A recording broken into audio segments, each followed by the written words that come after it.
The popular image of a cultural anthropologist in the field tends to be overly romanticized. People imagine field anthropologists collecting data on exotic cultures, such as in the South Pacific, relaxing in hammocks and being served delicious foods and drinks by friendly native people. In reality, conducting anthropological fieldwork is not a carefree vacation.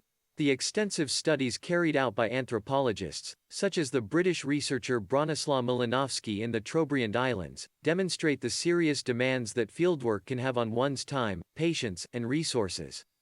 Although luck can be a factor, success is usually directly related to the amount of preparation. Fieldwork is often lengthy and costly, so anthropologists try hard to obtain funding from supporting public or private institutions. Applying for financial support, which includes living expenses, transportation, and various research-related costs, is a competitive process. Funding is often awarded to the proposals that have the greatest scientific merit. Without it, individual researchers are unable to cover their expenses. In addition, field anthropologists need to take the proper health precautions and make personal arrangements. Before leaving, it is imperative to receive all the relevant medications and vaccinations to prevent illness and disease. For example, traveling to an area infected with malaria requires taking anti-malarial drugs before leaving home.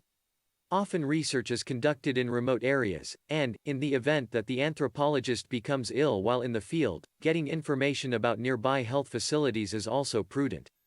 In addition to health, arrangements need to be made about personal possessions, such as houses, vehicles, and pets. Other details, such as setting up a bank account in the host country to access money, are vital in case of an emergency. Third, if fieldwork is to be conducted in a foreign country, which is usually the case, permission or clearance must be obtained from the host government. It is common for government officials to request the anthropologist to give details about the nature of their research. This is to ensure that the research will not be humiliating or politically sensitive, that the findings will be useful, and that the researcher's presence in the host country will not jeopardize the safety, privacy, or jobs of any local citizens. Moreover, host governments often require anthropologists to collaborate with institutions in the host country to share their research experiences with local scholars and students. Lastly, becoming proficient in the local language is essential before embarking on fieldwork. Traditionally, fieldwork is conducted in the local language because it requires direct observation to gather data. Thus, fluency in the local language is important. If the fieldworker is not fluent, it is advisable to learn the language before leaving home. However, this may not be possible because dictionaries and grammar books may not even exist for some of the more obscure languages.